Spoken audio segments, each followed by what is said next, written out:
What's up, you guys? Welcome to Keeping These Jaags Purring. My name's Jesse and welcome to the channel.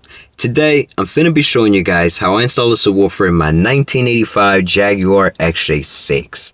The installation is already done, but I'm still finna be walking you guys through on how to do it yourself, show you guys some videos, some pictures, and how to get it done. And hopefully it gives you an idea if this is something that you want to do to your own Jag or your own car.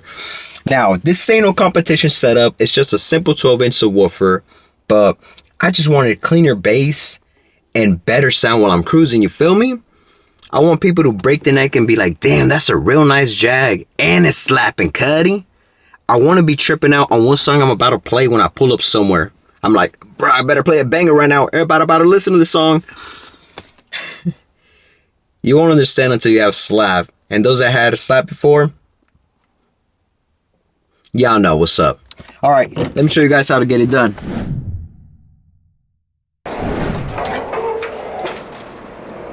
For the battery setup, I got an Optima red top battery. This one has 1,000 cranking amps and 800 cold cranking amps. I like these batteries because they're reliable and they work well with cars with aftermarket audio systems. Now, I know some people finna get at me and tell me that the yellow top is better than the red top when it comes to audio setups. Look, everybody got their own opinions when it comes to batteries, but when you got an old car like this, you pretty much should be looking into something that's dependable, reliable, with plenty of cold cranking amps and heavy duty. So if you plan on installing some subwoofers or upgrading the audio system, you might want to consider upgrading the battery as well. The main 12-volt power wire is connected to the top battery post. From there, it runs into a fuse holder. Always install a fuse holder as close to the battery as possible, usually within 18 inches. That way, if something shorts out, the fuse blows before the wire overheats, melts, or catches on fire.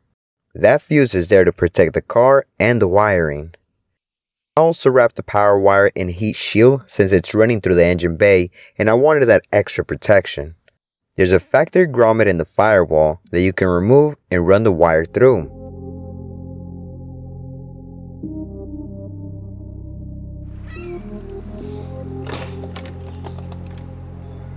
The power wire comes from the firewall near the lower driver's side panel close to the gas pedal.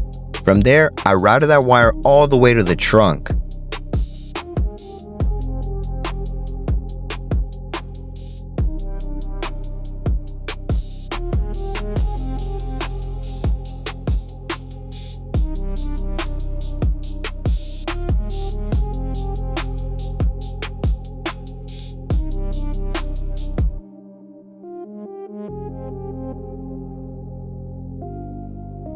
The rear seats do need to come out to make things easier. The lower seat cushion has 2 screws, then pop it upwards.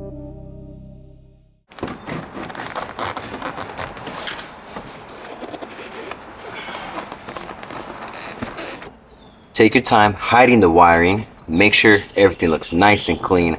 I know y'all could do a better job than I did. Double check and see if nothing's getting punctured like this RCA. And right now is a good time to vacuum underneath the seat. To remove the upper part of the seat, you want to remove 2 bolts, one on the right, one on the left.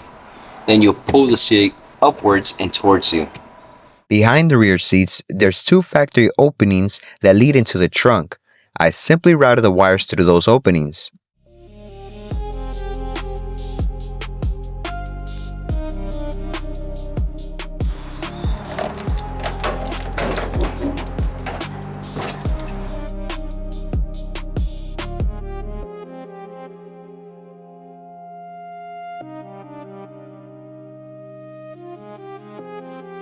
I also installed a second battery in the trunk, a Mighty Max battery. It probably wasn't necessary, but I see it as an extra electrical protection for a 40-year-old car, especially these Jags. And if I decide to upgrade the audio system later, everything's already set up. From that battery, I run another 12-volt wire into a fuse holder and then into the kicker amp. The RCA cables and remote wire I ran from the aftermarket stereo to the trunk. I'm running a Pioneer stereo and I actually made a separate video showing you guys how to install it in your XJ6. You do need an aftermarket stereo for this setup. The factory radio just won't support it. For the ground, I used a factory scissor jacking point in the trunk. I removed the bracket and I used the bolt location as my ground point. I also cleaned the surface with a wire brush to make sure that the ground had a solid connection. Then I ran another ground wire from the secondary battery to the amplifier. After that, I ran a 10 gauge speaker wire from the subwoofer to the amplifier.